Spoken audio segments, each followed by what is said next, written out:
So I've been trying to figure out a way to give back to the post-production community. I used to have a podcast with some friends, and that was really great and fun, and it ran its course. And I wanted something really easy and simple, but a way I was still able to share my knowledge and experience working in post-production for the last 20 years. I didn't go to film school. I had to learn everything on the job.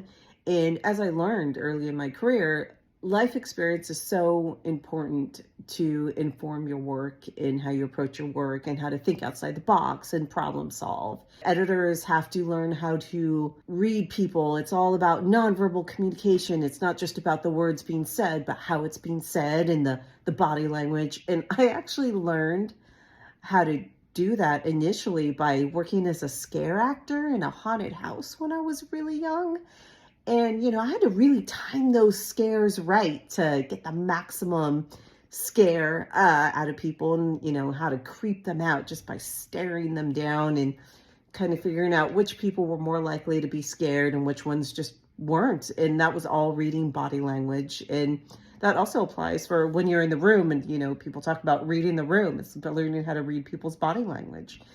And that helps with kind of politics of the cutting room as well. So that's kind of where I started developing it, was being dressed up as a monster, trying to scare people. Another, way that my life kind of has informed my editing in surprising ways is I actually used to be a dancer in high school, in college, and I did choreography as well. It was mainly in modern dance.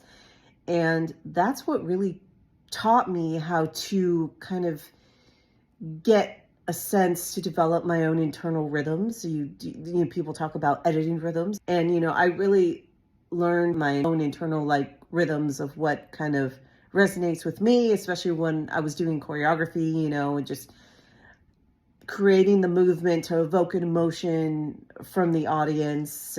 Okay, and also music. Music is a big part of editing and storytelling, whether you choose to use it or not. And I learned how to recognize the patterns in music and how it could affect a person emotionally because of dance, because that was our tool. We would dance to music, or if we chose not to have music, there was a very specific reason for it. And that really informed, how music affects editing and storytelling.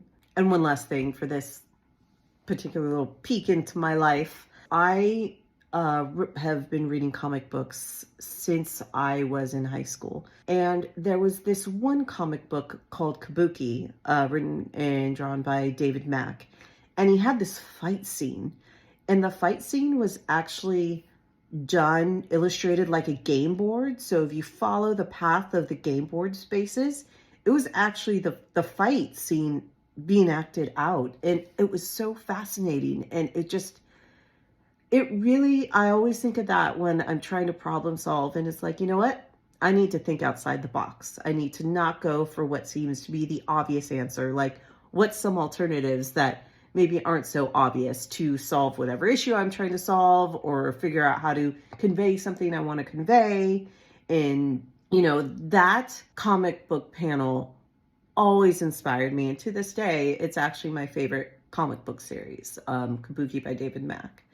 And so, everything we consume informs our knowledge of how we approach our own creative endeavors.